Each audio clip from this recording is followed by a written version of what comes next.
하나님을 믿는 백성들은 구원받은 자들입니다. 이미 우리는 천국이 임한 줄로 믿습니다. 아멘. 네, 그렇습니다. 죽어서 가는 천국뿐만 아니라 이 땅에서 천국을 누려야 됩니다. 그러려면은 하나님께서는 밖에 계시는 분이 아니고 물론 하늘에 계신다고 하지만은 어디 계십니까? 우리 안에 계십니다. 성령님으로 이미 우리 안에 와 계시고 성령님 우리하고 교제하기 원하십니다. 그러면 성령님 우리 안에서 하신 일이 있는데 하나님이 원하신 그대로 살기를 바랍니다. 왜냐하면 하나님이 선하시기 때문에 하나님이 원하신 대로 우리가 살기만 하면 이 땅에서 천국을 누리게 되어 있습니다. 이 땅에 지옥 같은 삶이 아무리 있다 할지라도 환경이 여러분을 지옥으로 끌고 간다 할지라도 우리 안에 성령님이 바르게 인도하신 대로 그대로 순종하면 그 지옥 가운데서도 천국으로 우리의 마음을 변화시킬 줄로 믿습니다. 그것을 우리는 믿고 있습니다. 그래서 히브리서 11장에 보면은 믿음이 없이는 하나님을 기쁘시게 할 수 없나니 하나님께 나아가는 자는 우리를 말하는 거죠. 우리는 하나님 앞에 나아가는 자는 그가 계신 것과 하나님이 살아계신 것과 또 그가 자기를 찾는 자들에게 상 주시는 이심을 믿어야 할지니라. 우리는 뭘 기대합니까? 상을 기대하는 겁니다. 상. 이 세상에도 참 상을 얻기 위해서 얼마나 많이 애를 씁니까? 공부하고 상장을 받고 또 스펙을 쌓고 그러면서 얻어지는 보상이 있지 않습니까? 자기가 열심히 함으로써 얻어지는 그 보상. 물론 우리가 이 세상의 방법으로 사는 건 아닙니다. 성령님이 내 안에서 말씀하신 대로 살 때에 주어지는 보상을 얘기하는 것입니다. 아멘? 예, 그래서 우리는 하나님께 정말 어떻게 하면 하나님 기뻐하실까 하는 부분에 예수 믿는 사람들은 항상 그게 관심을 갖게 되어 있습니다. 이게 당연한 일입니다. 그런데 하나님이 어떤 부분을 받으실까요? 우리가 어떤 일을 하는 데에 하나님을 기쁘시게 하기 위해서 우리가 어떤 일을 합니다. 근데 그 일을 하는 것이 하나님께서 이야 정말 잘했다. 착하고 충성된 종이구나. 그렇게 칭찬을 받을 수 있는 게 있고 우리가 열심히 하나님을 위해서 뭘 한다고 하는데 하나님은 전혀 받지 않으시는 경우도 있다는 것입니다. 그러면 하나님이 받으시는 것이 무엇인가? 그 성경에 근거가 있어야 되잖아요. 우리 생각으로 하나님 받으시겠지 이런다고 받으시는 분은 아닙니다. 성경 전체를 볼 때에 우리가 제사를 드리고 오늘 이렇게 예배를 드리지 않습니까? 그럼 일반적으로는 이 예배 가운데 나오는 하나님 다 받으십니다. 그런데 받지 아니하는 제사도 있다고 그래요. 이사야서도 보니까 하나님께서 그 제사 싫다. 제발 내게 제사 지내지 않도록 해라. 마음이 없는 제사. 정말로 눈에 보이기 위해서 하나님 내가 그래도 예배 드렸습니다. 이거 하려고 도장 찍으려고 나오는 경우 이거 안 받는다는 거예요. 우리 사람도 그렇잖아요. 서로 만나서 밥도 먹고 대화하는데 정말 진심으로 대해주는 사람이 있고 어쩔 수 없이 그냥 한마디로 그 예의 차리기 위해서 그렇게 나오는 사람 있잖아요. 건성으로 하는 사람 있잖아요. 그리고 그런 거 보면 대답도 건성으로 하고 하는 일도 건성으로 하고 이런 진심이 안 느껴질 때 어떤 마음 느낍니까? 굉장히 불쾌하잖아요. 같이 밥도 먹고 도움도 받고 뭔가 하긴 하는데 마음에 편치 않은 것처럼 마음에 없는 것은 하나님도 받지 아니하십니다. 그래서 하나님께서는 외모로 보시지 아니하시고 중심을 보신다. 마음의 중심. 정말 너가 마음을 다하여 나를 기뻐하는 일을 하느냐 이것을 중심에 보시는데 오늘 본문에 보니까 사도행전 10장에 한 사람을 우리에게 소개하고 있습니다. 하나님의 이 사람의 마음이 흡족했습니다. 이 사람이 하는 행동이 하나님 앞에 상달되었다는 것입니다. 도대체 이분은 어떤 일을 했기에 하나님이 기뻐하시고 상달되었을까? 왜냐하면 하나님께 이 상달되어야만 하나님의 보상이 주어지지 않습니까? 오늘 본문에 보니까 고넬료라는 사람을 소개하고 있습니다. 1절에 보니까 가이사랴에 고넬료라는 사람이 있다. 그 사람에 대해서 소개를 자세하게 해놨습니다. 고넬료라는 사람 여러분들 오랫동안 교회 다니는 사람들은 여러 차례 들었기 때문에 잘 알 것입니다. 이 사람 누군지도 잘 알 것입니다. 우리는 이 사람 지식을 얻으려고 하는 것이 아니라 이 사람이 했던 그 행동들이 하나님께 기쁨이 되었고 그런 것처럼 오늘도 이 사람이 했던 것처럼 우리는 어떻게 살아야 되는 것인가? 하는 것이 오늘 말씀의 중요한 내용이라고 봅니다. 이 사람에 대한 스펙은 이탈리아 부대라고 했는데 이탈리아를 말합니다. 오늘의 이태리. 그 당시에는 로마, 이탈리아가 세계를 지배한 나라였습니다. 오늘날은 미국이 최강대국 아닙니까? 로마는 지금 현재 미국보다도 훨씬 더 강대한 나라였습니다. 전 세계를 거의 통치하다시피 했던 그 나라의 군대 백부장이었다. 이 백부장은 100명의 부하를 거느린 장수를 말합니다. 요즘 말하면 고급 장교를 말하겠죠. 100명을 거느린 부하가 있는 장교로서 파견이 된 것입니다. 로마의 부대에 소속돼 있었는데 지금 이 가이사라에 이스라엘 땅인 가이사라에 와서 주둔해서 통치를 하고 있는 것입니다. 그런데 이 사람은 2절에 보니까 그가 경건하다. 우리가 생각할 때 참 이게 바르다 이렇게 생각할 수 있지만은 이 사람은 경건하다는 것은 모든 부분에서 하나님의 중심으로 산다 이렇게 보면 됩니다. 왜냐하면 그 다음에 나오거든요. 온 집안과 더불어 하나님을 경외하며. 하나님을 경외하는데 어떻게 허튼 삶을 살 수 있겠습니까? 사람들이 볼 때도 반듯하고 바르고 또 부정직하지 아니하고 정직한 그런 모습으로 살았다는 얘기고, 하나님을 경외했다는 얘기는 늘 하나님을 중심으로 살았다 이렇게 보여지지 않습니까? 근데 본인뿐만 아니라 그 집안과 더불어 그러니까 그만한 영향력을 가지고 있는 것이죠. 이 백부장이었던 고넬료와 그의 집안에 있는 사람들은 고넬료가 무슨 말하면 신임을 받았다고 볼 수 있는 것이죠. 그래서 고넬료에 대해서 주변 사람들도 우리도 하나님 믿게 된다. 사실은 이 고넬료는 이스라엘 사람이 아닙니다. 유대인이 아니었습니다. 이방 사람이었습니다. 이방 사람이었는데 어찌 하나님을 경외한 사람이 되었을까요? 우리가 알 수는 없지만은 하나님을 믿었다라는 부분에 있어서 이 사람은 유대교로 개종했다라고 볼 수 있습니다. 유대교로. 당시는 이스라엘에 믿었던 종교가 유대교였습니다. 구약시대에 있었던 그 유대교를 그들도 어떻게 말하면 그 내용이 참 좋게 생각했던 것 같아요. 그래서 유대교로 믿으면서 하나님에 대해서는 분명하게 알고 있었습니다. 율법도 알고 있었고, 그래서 그 유대교의 전통을 아마도 가능하면은 지키려고 했던 사람이었던 것 같습니다. 그러면서 이 사람이 예수님을 알지 못했어요. 왜냐하면 이때는 유대교인들 가운데에 예수님 믿는 사람이 일부 있었고 대부분 유대교를 믿었잖아요. 이스라엘 사람들은. 그리고 이제 점차 바울을 통해서 이방 땅을 통해서 복음이 전파되게 됐습니다. 예수를 믿어야 된다라는 것이 쭉 퍼져나가고 있는 가운데에 이 고넬료가 하나님의 은혜를 믿게 되는 것입니다. 이 사람이 무엇을 했는지, 하나님을 경외하는데 무엇을 했는지 두 가지를 말하고 있습니다. 하나는 백성을 많이 구제하고, 그러니까 가난한 사람들이 많이 있었지 않겠습니까?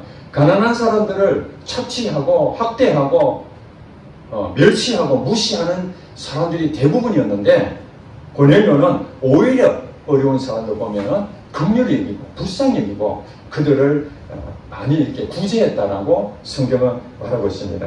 생색냈다는 것이 아니라 진심으로 다했다는 것입니다. 그리고 뭐 했다는 것이 하나님께 항상 기도하더니, 하나님과의 관계 속에서 이 경외하는 자로서 하나님께 항상 기도했다 이렇게 보는데, 여기서 항상 기도했다는 얘기는 매일 습관적으로 그렇게 했다라고 보여집니다.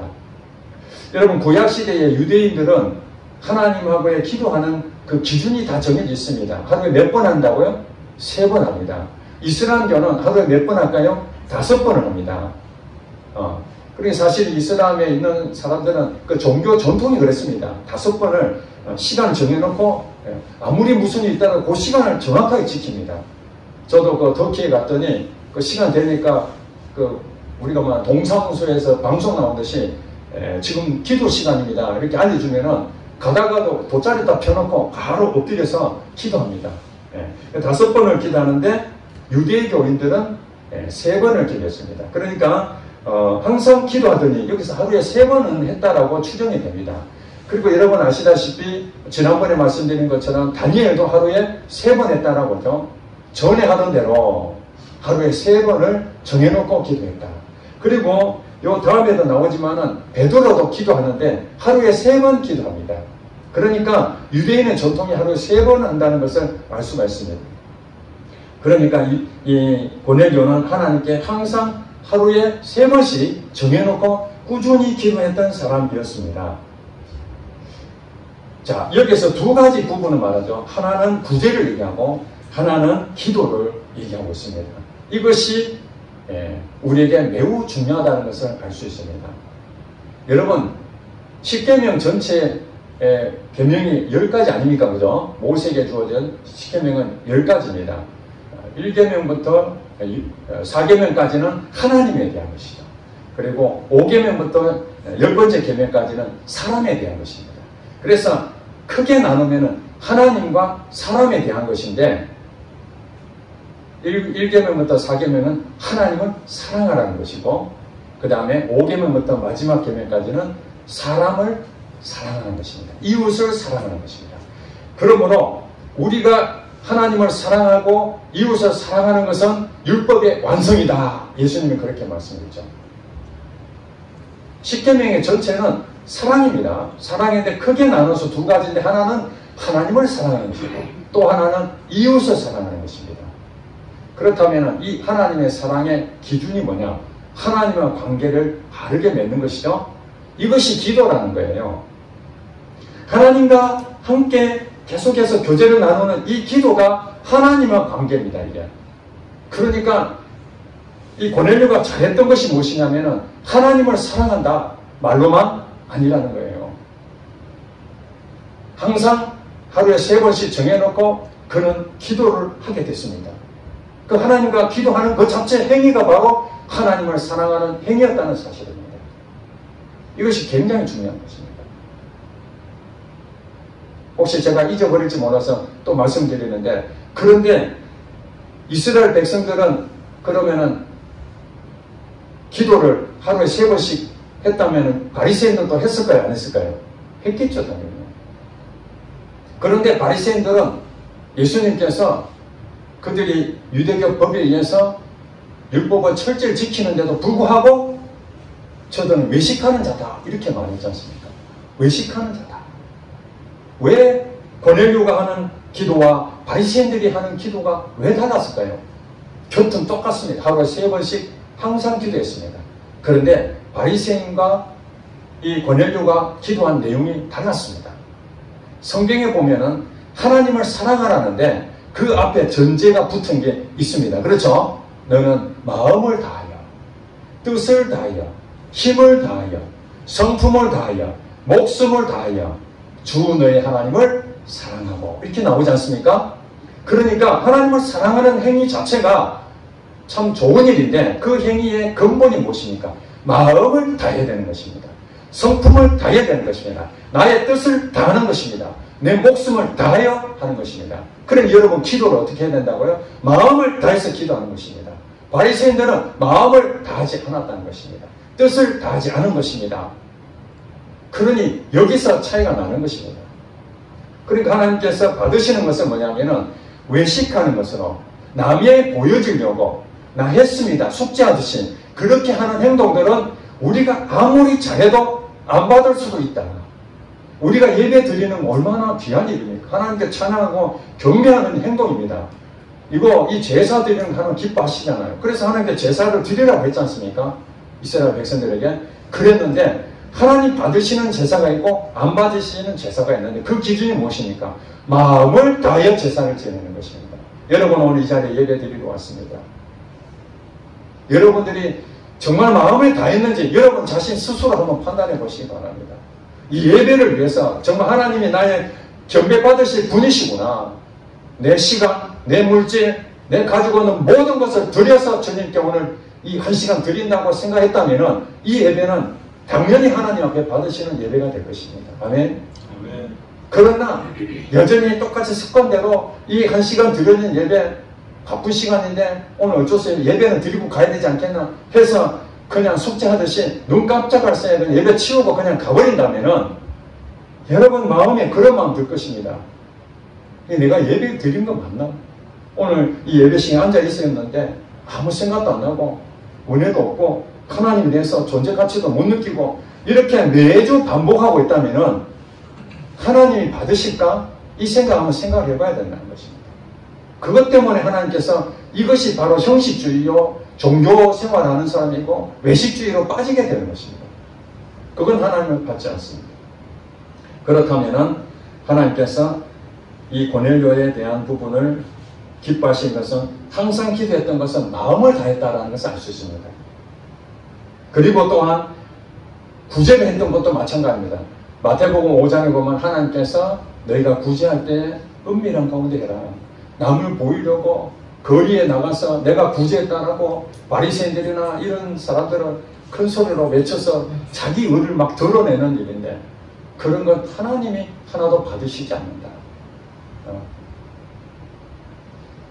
그렇지 않습니까? 오른손이 한 것을 왼손이 모르게 하라. 이런 것처럼 이런 것들이 우리가 그러면 모든 것 다 숨겨라. 그런 것이 아닙니다. 우리가 때로는 하나님의 은혜를 나누기 위해서 간직거리가 있어서 하나님이 나를 높이려고 하는 것이 아니라 하나님 나를 통해서 어떻게 일을 하시는지 그것을 알리기 위해서 드러내는 것, 그건 하나님의 영광이 됩니다.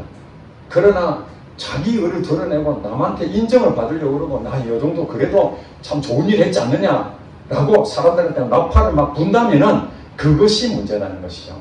그것은 조심해야 됩니다. 그렇다고 해서 모든 걸 다 숨기고 다 드러나게 되어 있습니다. 그리고 하나님께서는 말해라 해서 말한 경우도 있습니다.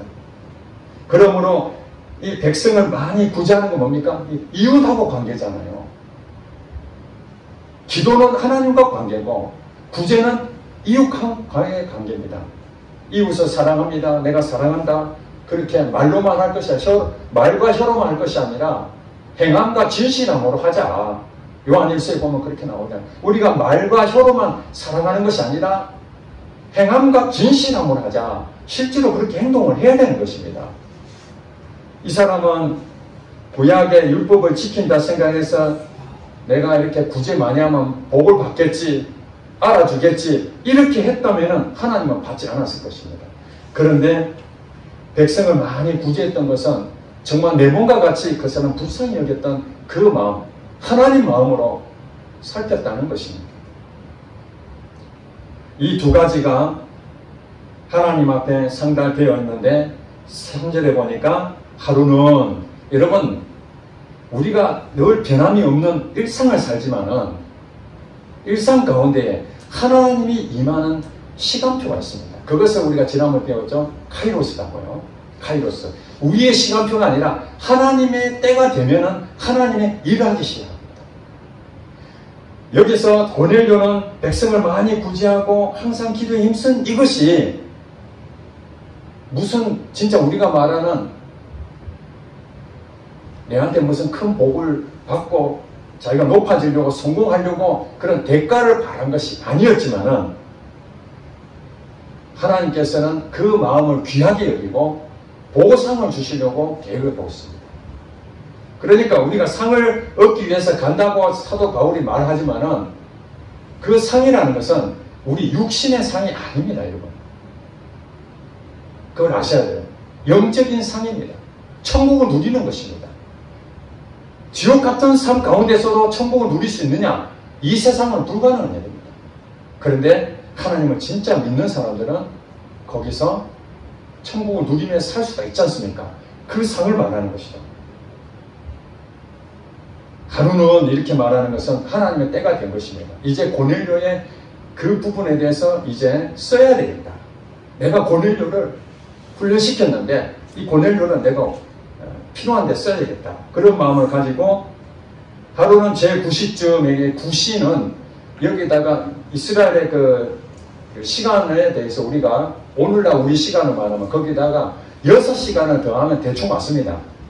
로마 시계로 말할 때도 있지만은 대부분 구약의 유대인들이 쓰는 시간표를 말하면 여기 제9시쯤 하면 어떻게 됩니까? 플러스 6시니까 오후 3시가 되겠죠. 오후 3시쯤 이렇게 말하면 될 수 있습니다.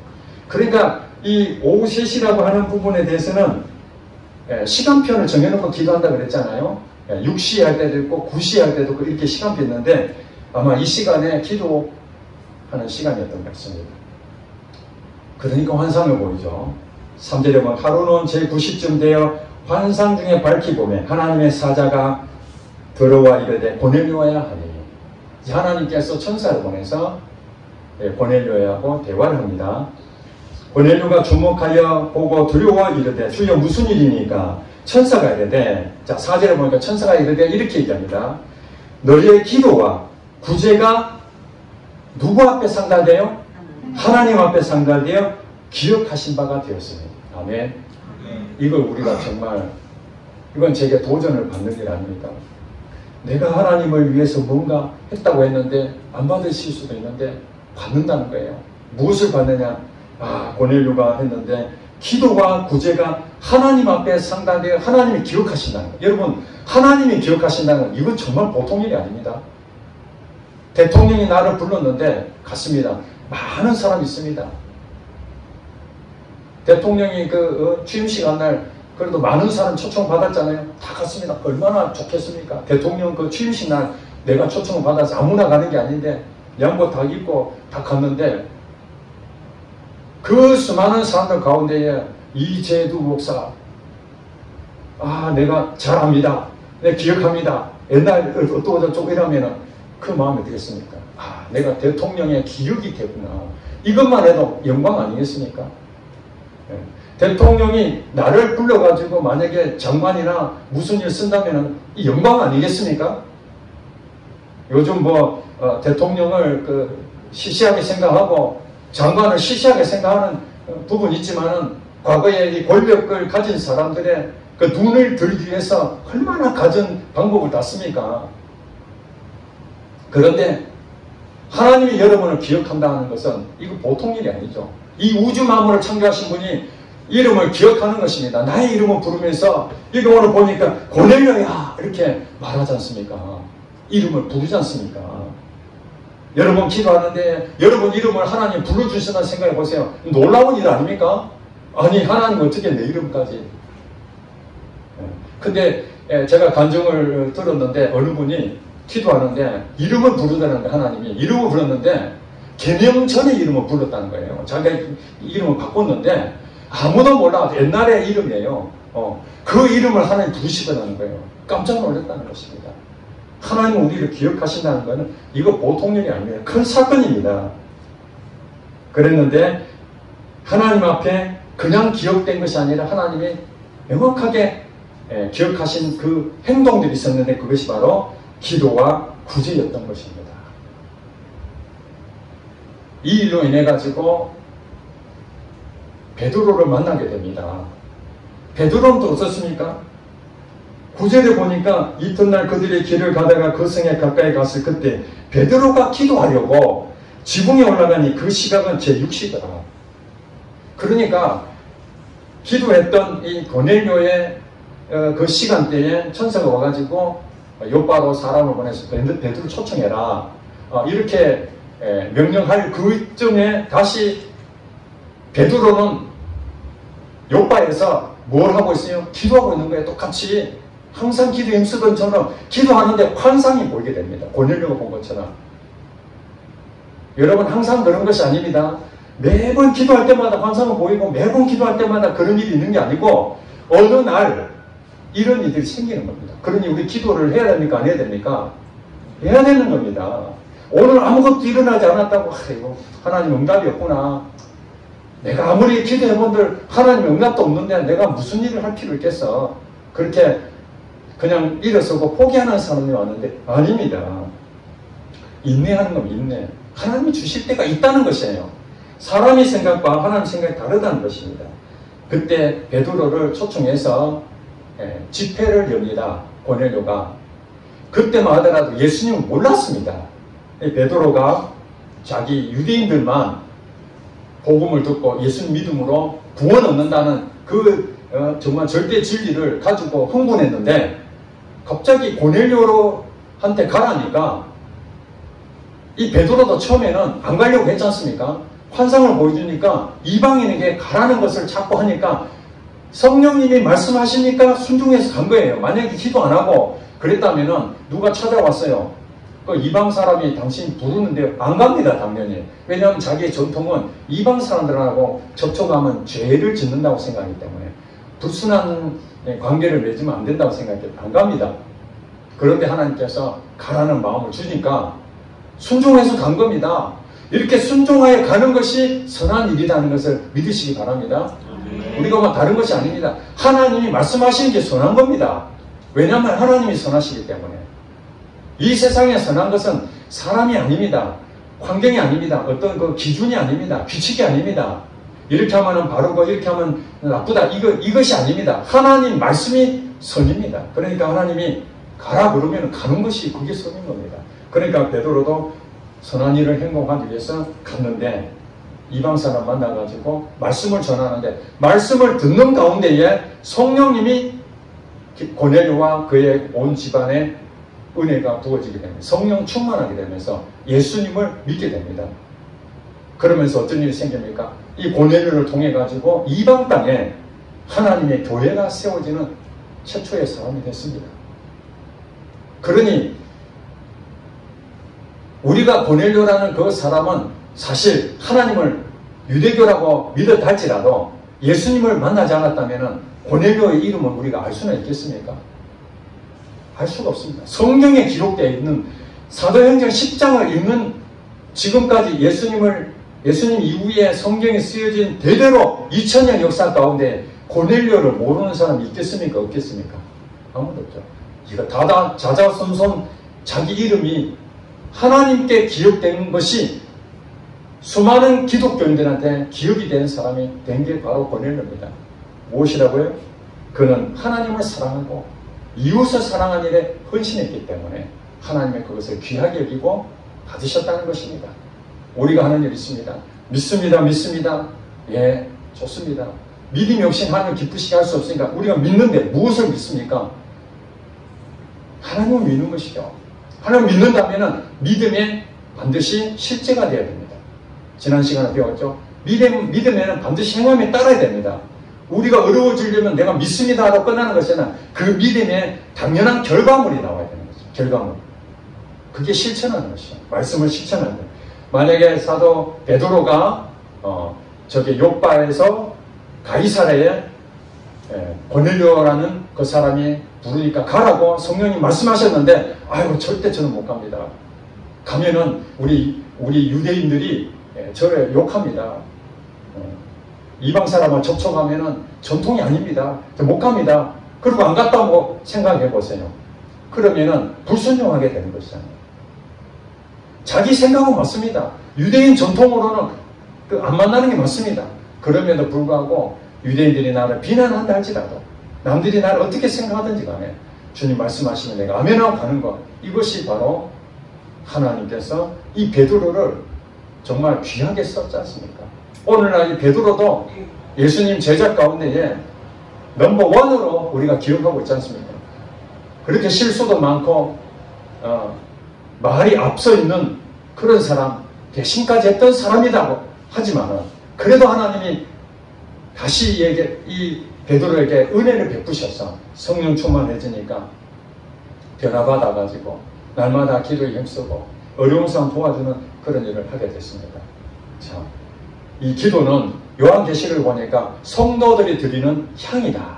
여러분 향이 막 이렇게 올라가잖아요. 이 향이 올라가면 냄새로 맡게 되잖아요. 마찬가지로 하나님께서 이 향으로 향로를 통해서 올라가든지 금대접을 통해서 올라가든지 천사가 대접이 있는데 이 금대접이라 그래요. 요한계시 5장에 보면은 금대접이 있는 천사가 와서 금대접을 가지고 올라가는데 이 안에 향이 담겨 있는데 이게 성도들의 기도라고 그렇게 말하고 있습니다.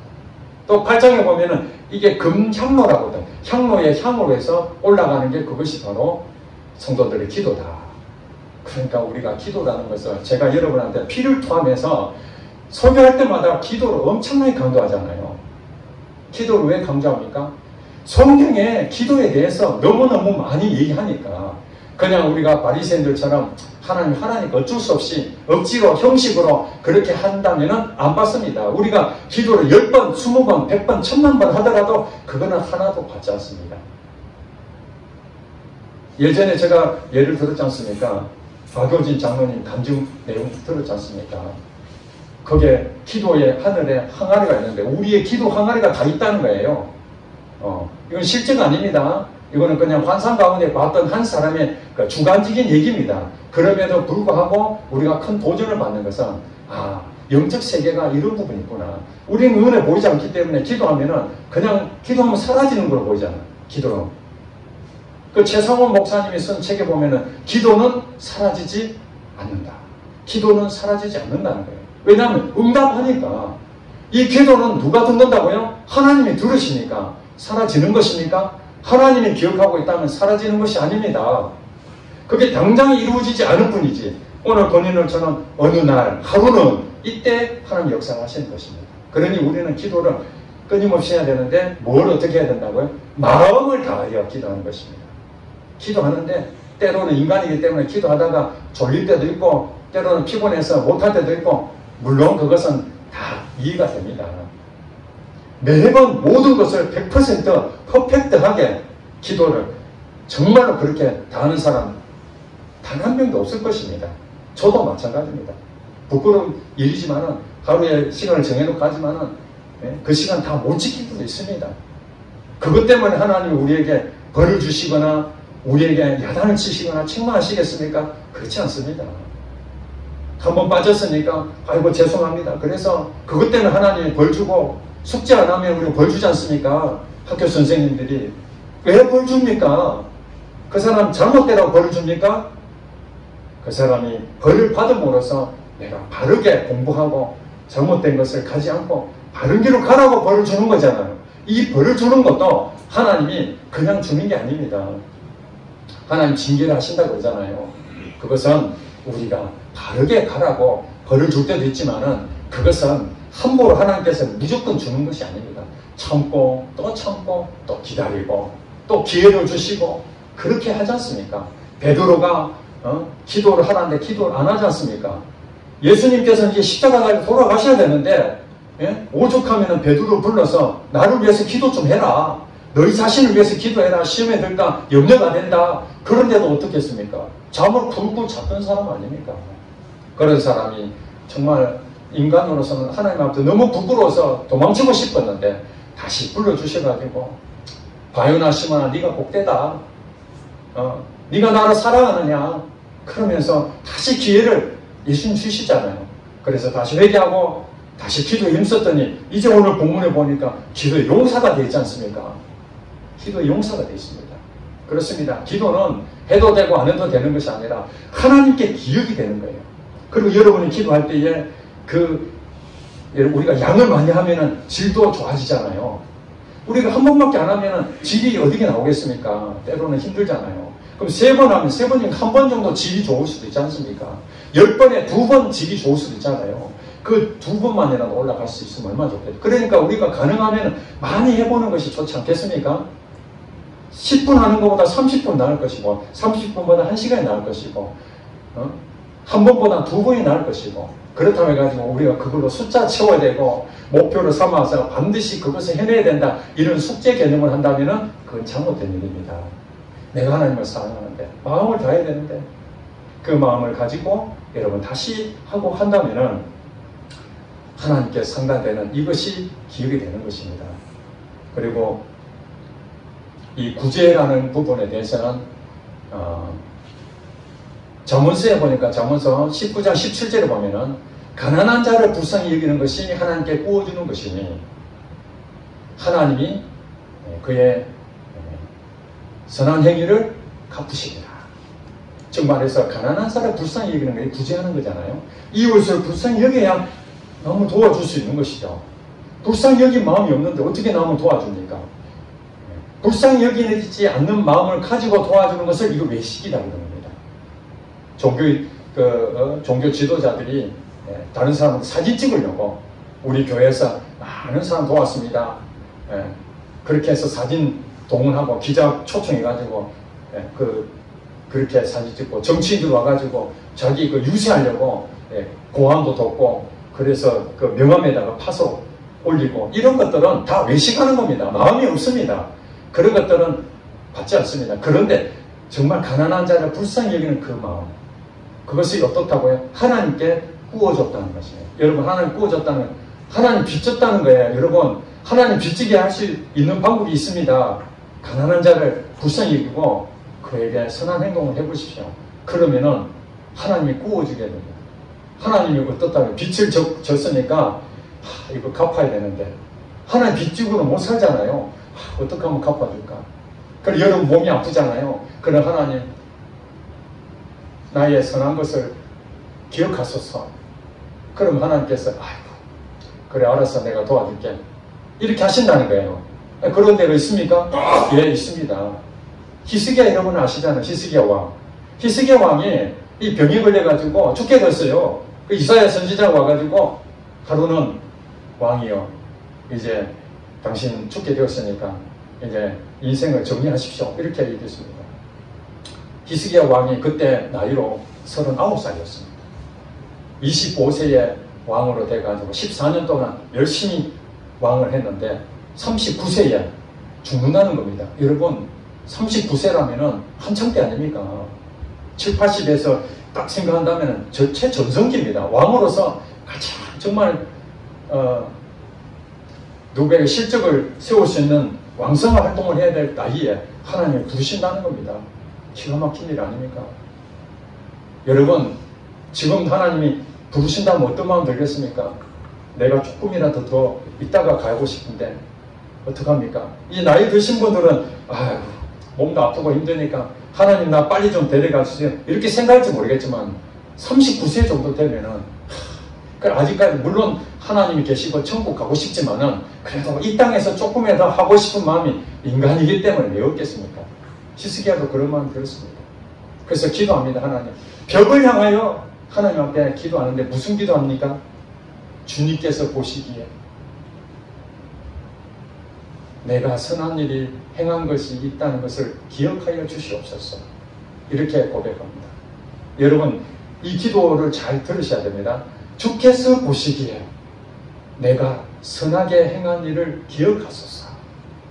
오늘 고넬료를 기억했다 그러죠. 고넬료의 기억하는 것이 무엇입니까? 기도와 구제가 기억했다 그러잖아요. 이 히스기야도 내가 하나님 말씀대로 순종하며 살았던 그런 부분들을 주여 기억하옵소서. 근데 내가 이런 일을 했습니다라가 아니고 주께서 보시기에, 오늘 고넬료가 자기가 이렇게 했습니다 이렇게 얘기한 것이 아니라 하나님 보시기에 하나님이 기억하여, 그래서 히스기야가 그 기도를 할 때에 기억하소서 했을 때 하나님이 기억이 안 났다면 히스기야 자기 의로 자기 실적을 위해서 그런 일을 했다면 하나님 기억이 없겠죠. 그러면 어떻게 됩니까? 너는 죽은 대로 죽는다고 했으니 그대로 오면 돼. 나 너 도무지 그 내용에 잘 모르겠어. 이러면 히스기야는 죽어야 될 것입니다. 그런데 하나님께서 그걸 기억해 하시네요. 히스기야는 그걸 알았던 것 같아요. 내가 선하게 행동했던 것 주님 기억하소서. 그렇게 하니까 하나님이 기억하사 즉시 돌아와서는 이사야 선지자를 통해 다시 돌아가가지고 말합니다. 어떻게 해라. 그러면서 15년을 연장해 줍니다. 병 낫는 방법 가르쳐주고 다시 살아났습니다. 그렇습니다. 우리가 인생에 살면서 하나님 앞에 섰는데 하나님 나를 기억하소서. 그런데 하나님이 나는 너를 도무지 모르노라. 이를 가면 슬피움이 있으리라. 그런 그 성경에 나오지 않습니까? 주여 나를 기억하소서. 그러니까 나는 너를 도무지 모르겠다. 이를 갈면 슬피움이 있으리라. 이런 소리 들으면 얼마나 정말 불쌍한 사람입니까? 히브리서 13장 16절에 보면은 오직 선을 행함과 서로 나누어 주기를 서로 잊지 말라. 하나님은 이 같은 제사를 기뻐하시느니라. 아멘. 예. 오직 선을 행함과 서로 나누어 주기를 잊지 마라. 이렇게 어려운 사람을 도와주고 또 이 교회에 여러분들 헌금하는 것이 다 교회가 복음을 전하는 그 기지 아닙니까? 방주 아닙니까? 이걸 통해서 가난한 자들에게도 베풀고 선교사님들에게도 베풀고 또 사역자들에게 또 섬기게 되고 이런 일들을 교회가 하지 않습니까? 그런 데에 헌금하고 또 하나님의 감동되는 대로 어떻게 하면 가난한 사람들, 어려운 사람들 그냥 지나치지 아니하고 계속해서 올려보내는 그런 마음을 가질 때에 이 같은 제사를 하나님이 기뻐하시는 제사를 분명히 말했습니다. 여기 여러분 예배 드리는 것도 제사인데 선을 행함과 서로 나누어 주기를 즐겨하는 그런 것도 하나님은 제사라고 인정해 주셨다는 것입니다. 아멘. 그렇기 때문에 우리에게 주어진 것들이 이 예배도 이 주일날 드리는 이 예배도 소중하지만은 우리 일상에서의 우리 일터 가운데에 우리 가정에 우리 주변에 있는 사람들 그 어려운 사람들 또 교회를 통해서 흘러가는 그런 일들 모든 것들이 이게 제사라는 거예요. 근데 중요한 게 뭡니까? 마음을 다해요. 마음으로 해야 되는 겁니다. 우리 교회도 생생내서 우리 겨자씨 교회가 많은 사람한테 칭찬받고 인정받으려고 그렇게 구제하면은 그거는 외식하는 일이 되거든요. 그러니까 하나님 지게 늘 마음을 주시는 겁니다. 하나님 외식하는 너의 이름을 드러내려고 너의 교회 이름을 드러내려고 하는 것을 조심해야 된다. 그래서 항상 알릴 때도 하나님 마음으로 간증을 할 때도 하나님 주신 마음으로 그렇게 하려고 그러는데 인간이기 때문에 막 자랑하고 싶은 생각도 있잖아요. 그때마다 하나님 앞에 하나님을 아시면 되지. 그리고 같이 이렇게 섬기고 저와 우리 성도님들은 구제하는 일에 많이 힘쓰는 걸 알고 있습니다. 기도하는 일에 그래도 힘쓰고 있는 줄 압니다.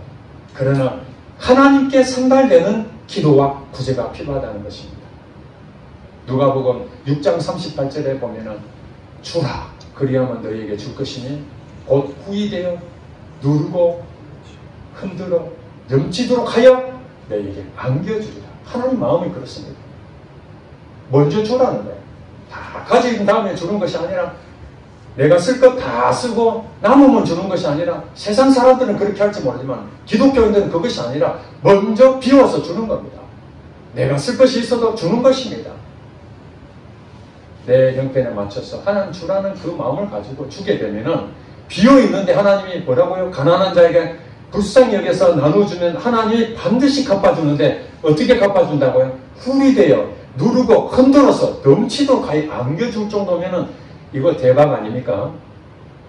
열을 줬는데 열을 주는 것도 감사한 일인데 여러분 남을 돈 빌려줬는데 그만큼 원금 받는 거 얼마나 감사합니까? 그런데 원금보다도 수십 배를 갚아준다면 이거 대박 아닙니까? 하나님만이 하실 수 있다는 것입니다. 그러니 이제 우리는 어떻게 살아야 됩니까?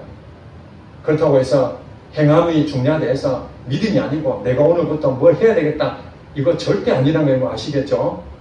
우리 힘으로는 하는 것이 아닙니다. 하나님을 사랑하고 이웃을 사랑하는 것은 나의 동기로 여기 나타나는 것이 아니라 예수를 믿었기 때문에 은혜로 감사하는 마음으로 불평하지 아니하고 자원하여 즐거운 마음으로 하는 것입니다. 바리새인들처럼 어쩔 수 없이 의무적으로 책임감으로 하는 것이 아니라 내가 뭐 직분을 맡았으니까 목사니까 하는 것이 아니라 정말 내 같은 놈을 하나님 은혜를 베풀어 주셨는데 그런 마음을 한다면은 고넬료처럼 예수님을 믿게 돼서 그 사람을 통해서 그 당시에 교회가 세워지고 귀하게 쓰인 것처럼 오늘 이 시대에도 저와 여러분들은 하나님께서 그 일을 하실 것을 믿습니다.